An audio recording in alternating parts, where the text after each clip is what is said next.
Hello, LTV viewers and friends, and welcome to the June 19th, 2025 edition of East End News on LTV. This is your community and your news.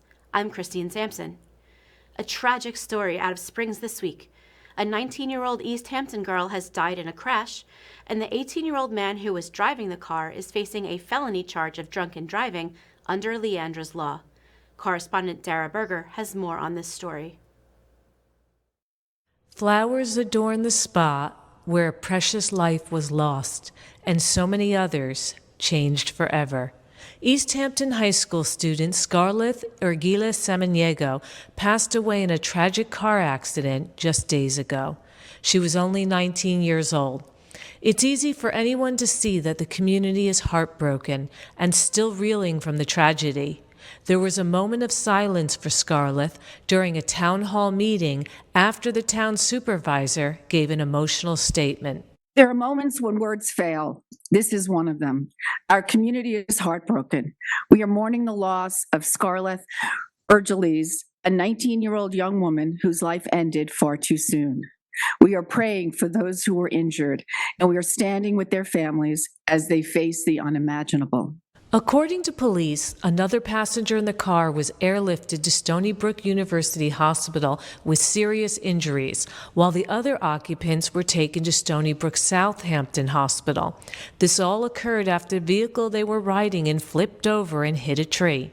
Police report that the 18-year-old driver, Luis Gonzalo Barrio Nueve Fuertes, was taken into custody and has been charged with driving while intoxicated, aggravated driving while intoxicated with a child passenger less than 16 years of age, and endangering the welfare of a child. It's been reported that he is cooperating with police. A GoFundMe page was set up to help pay for the young teen's funeral costs. It describes Scarleth as originally from Ecuador and that her goal was to join the army.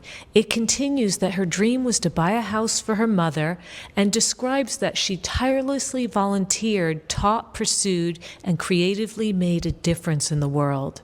East Hampton High School principal Sarah Smith sent out a notice to parents expressing her heartfelt sympathy and letting them know that there would be plenty of support and counselors for students to speak with in the days ahead.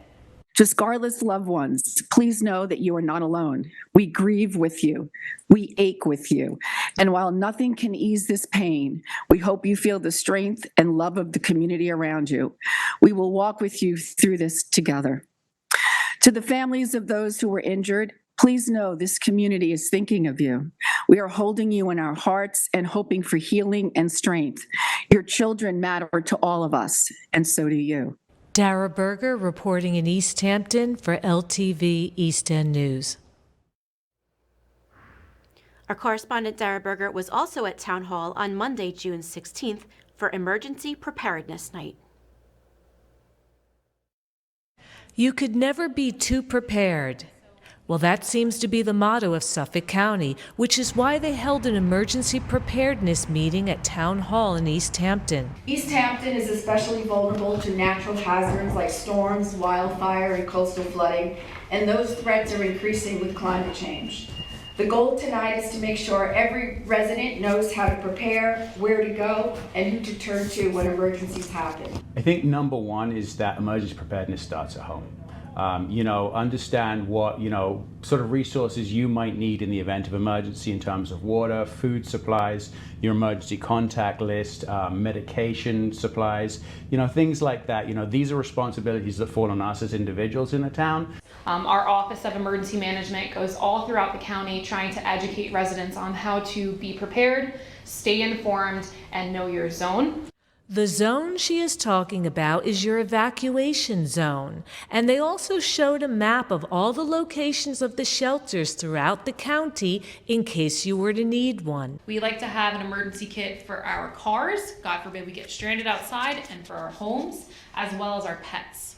So making sure you have a go bag for your pets, yourselves, your cars, it's all important. And they gave a list of suggested items to include in those emergency bags, as well as a list of numbers to contact in case your phone was not working. We want everyone in the county to be signed on for Suffolk Alert Smart 911. It's a notification system that the county has available for free, so that if something happens and we need to reach out to you, we have that. And then I want them to understand what the operational structure might look like in the event of emergency, what will happen from a local level, what might happen from a county level and a state level. Flight says that if residents still have questions after tonight's event, they can direct them to the Emergency Preparedness Coordinator, whose email can be found on the town's website. Dara Berger reporting in East Hampton for LTV East End News. And correspondent Galen Davey was on the scene in East Hampton on Saturday, June 14th, for what pro-democracy advocates called No King's Day. Nationwide, the protest drew some 5 million people. Here's the local take. This is a protest about the unlawful and cruel and unconstitutional actions that have been taking place repeatedly. Thousands of local residents made it clear on June 14th. No kings allowed in America.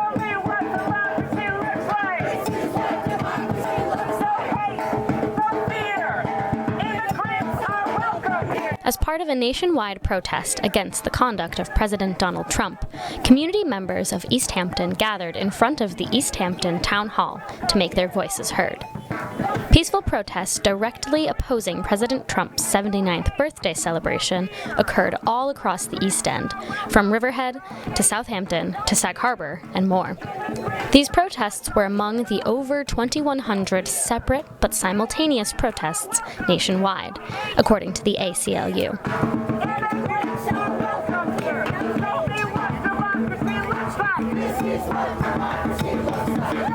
Though the rain persisted, so did the local protesters. The crowd spanned the entire length of the town hall property. People from all walks of life, from small children to elderly veterans to everyone in between, donned clever signs to share their disapproval of President Trump. Those who study autocracies tell us that the answer to this moment is the peaceful, strategic organizing of everyday people. That's us. Galen Davey reporting in East Hampton for East End News on LTV.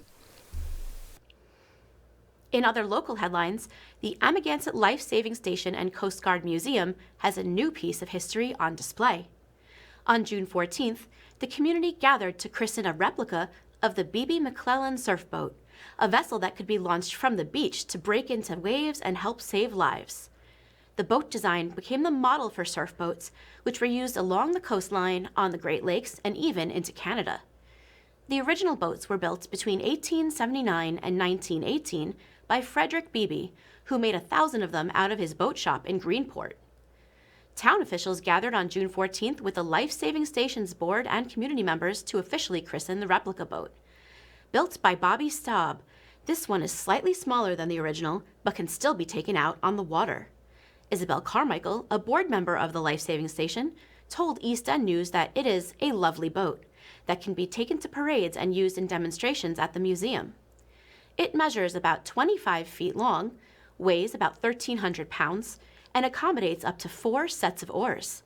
Its hull is built out of white cedar planks on an oak frame with galvanized steel fasteners. So, how can you see the Bebe McClellan replica? Well, the museum is open for tours on Saturdays and Sundays through October. Additionally, its annual lobster bake fundraiser is planned for July 12th. All details can be found on the organization's website. Stop throwing out pollutants. That's what the acronym STOP stands for when it comes to keeping dangerous materials out of landfills. Southampton Town will host 2 stop days this summer at its waste transfer stations in North Sea and Sag Harbor. The first one is coming up this Saturday, June 21st, at the North Sea Transfer Station on Major's Path. From 9 a.m. to 2 p.m., residents can safely throw away any toxic materials that may be hanging around the house. On the Southampton Town website, you can find a long list of chemicals and items that qualify for stop day disposal. Here are just a few of them: pesticides, pool chemicals, driveway sealers, paints and stains, polishes and waxes, cleaning products, antifreeze, and other vehicle fluids, and fluorescent light tubes. If you missed the June 21st date, The next collection happens on August 2nd at the Sag Harbor facility on the Bridgehampton-Sag Harbor Turnpike. It's one way we can all help protect the environment. The nonprofit organization called Canio's Cultural Cafe has now found a new gathering space at the Old Whalers Church. Previously, the educational organization had operated out of Canio's bookstore just a few blocks away since 2009. Catherine Zoka and Marianne Calendrill, who are running their bookshop in a traveling capacity lately, announced the Cultural Cafe's new space will be used for writing and photography workshops, guest speakers, coffee and conversation, literary discussions, the popular Moby Dick Marathon, and more. In announcing the news, Canio's Cultural Cafe said, quote, "We won't be selling books here, but will soon be your favorite reading room, a quiet corner to imagine a new story unfolding, to discuss the latest news. We welcome your insights and invite your curiosity as we create new events to intrigue and inform." There will be a simple opening reception on Friday, June 20th from 3 to 6 p.m. on the second floor of the Old Whalers Church to welcome Canio's Cultural Cafe back to Sag Harbor. Guests should bring a non-perishable food item to donate to the Sag Harbor Food Pantry. The Hampton Library is currently raising money to redo the program rooms for children, teens, and adults, as well as upgrade its technology and facilities. East End News spoke with Lisa McNee, director of the Hampton Library, to learn more about its capital campaign and especially the importance of libraries. Libraries have changed in the past 15 or so years since our last renovation, where people come in, they do work, they use our computers. Not everybody in Bridgehampton has access to internet, reliable or any internet. So can you imagine not having that when nowadays you need it for everything, applying for a job or social services or meeting up with your family. So we offer all of that 7 days a week. Everything's free. Libraries are important.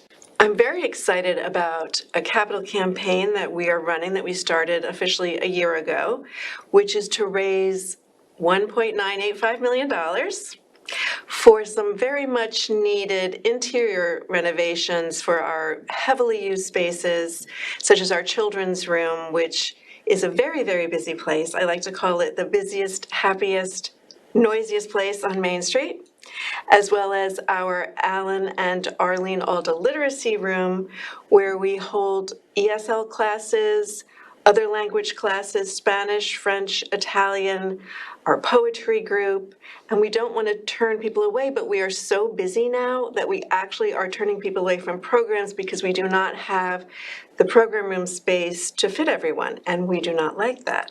So there's that, as well as we need to upgrade our technology throughout the building. And it's been 17 years since we did a renovation, which was a huge expansion as well. This is not that. But in 2024, 40,000 people walked through our doors, so we need some new carpet and things like that that are important to maintain all of the programs and events and services that we offer. So we have a little ways to go. We still need about $500,000 to get the job done, which we hope to start doing the work late September, early October. So we're still working on our capital campaign, raising funds. If you'd like to learn more about it, you can go to our website, which is myhamptonlibrary.org, where we have the plans laid out and what we're doing, or stop in. And I love talking about the library, so I'd love to talk with anyone who's interested. The East End cultural world has lost not just a performance icon, but a true friend. The actor Harris Yulin died of a heart attack on June 10th at the age of 87. Action. A screen somewhere has a familiar face on it. That guy is on it. Somewhere he is crossing the frame, standing in a doorway, his eyes are contemplating the horizon right before the camera cuts. At 5'11" tall, Harris Yulin intimidated, transfixed, and lit up the screen over 120 times, 86 roles in feature films, 35 in TV at least. Harris had a voice that sounded like the rumble in a distance that you couldn't ignore. It could console you or it could shake you. When he was on screen, his greatest talent was being able to disappear into the character right in front of your eyes. On September 30th, 1971, in the Chicago Sun-Times, a 29-year-old Roger Ebert would praise him and Stacy Keach in the movie Doc, and I quote, "Stacy Keach and Harris Yulin have such a quiet way of projecting their willingness to do violence that you realize after a while that most Western actors are overactors." He goes on to name some names, but to be polite, I won't.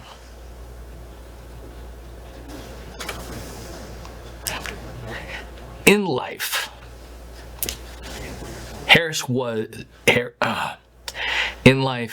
he was as kind as his performances were haunting. And for all of us on the East End of Long Island, we will miss your cameo appearances in our lives. Because everywhere you went, you always stole the scene. Harris Yulin, 87 years old, born November 5th, 1937, Los Angeles, California, died June 10th, 2025, in New York City. Thank you. We go now to our community calendar for the latest South Fork happenings. Science education meets the fairy realm on Sunday, June 22nd at Sag Harbor's John Germain Memorial Library. The theme of Family STEAM Day is fairy and gnome houses. The fun goes from noon to 2 p.m. and sign-up is on the library's website. Question everything. That's the message in Bay Street Theater's newest production, Deceived, running from June 24th through July 20th on Long Wharf in Sag Harbor. Tickets to this psychological thriller start at $50. For anyone who's ever been curious about the Art Barge, docent-led tours are now available multiple times per week. Formerly the D'Amico Institute of Art, it hosts the hands-on classes in drawing, painting, ceramics, and other media. Tickets are free, but they sell out fast at d'amico-art.org. The monthly Book Talk with Carolyn at the Montauk Library will meet on Thursday, June 26th at 4 p.m. to discuss the novella Benito Sereno by Herman Melville. A Zoom option is available. Registration is at montauklibrary.org. The East End's own Christian Padovan will join Ted Firth in the next Agawam Park concert in Southampton Village. Hosted by the Southampton Cultural Center, the show happens Wednesday, July 2nd at 6:30 p.m. and it's free. And finally, on Thursday, July 3rd, LTV hosts the third annual Celebrating Black Culture event led by Dr. Susan Johnson Cook, an LTV producer known as Dr. Sujay. Learn and honor Black culture that night starting at 7 p.m. Tickets start at $60 and can be bought at ltveh.org. Saturday is the first official day of the summer of 2025. So for this week's edition of Inside the Archives, we dug up some beach safety advice from the South Fork's Chief Lifeguard for Life, John Ryan Sr. Inside the Archive is our weekly look back in time, thanks to the East Hampton Library's digital Long Island collection. As the summer kicks off, the East End's lifeguards are getting ready for another busy season at the oceans and bays. In safety at the beach, East Hampton Ocean lifeguard trainers and Chief John Ryan Sr. and John Ryan Jr. shared do's and don'ts for swimmers, as well as other water safety precautions. One thing we know about the East End, there's tremendous amount of water resources out here, and the purpose of the talk today is to use them safely and to enjoy them as much as you can. Most protected beaches, they have a flag system. We used a red, yellow, green, like the stoplight. The green is relatively calm water. The yellow is bigger waves, stronger currents. And the red flag means, as you might see today, large waves, strong currents.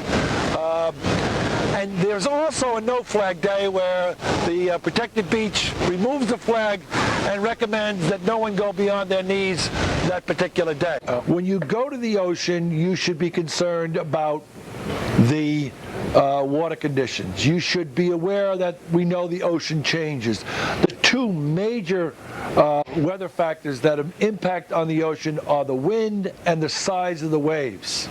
The lifeguarding community in the East End hold a strong reputation for their skilled staff and their dedication to water safety. For East End News, I'm Lisbeth Leone.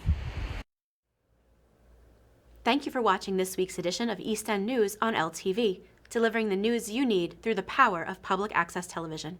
I'm Christine Sampson. We'll see you next week.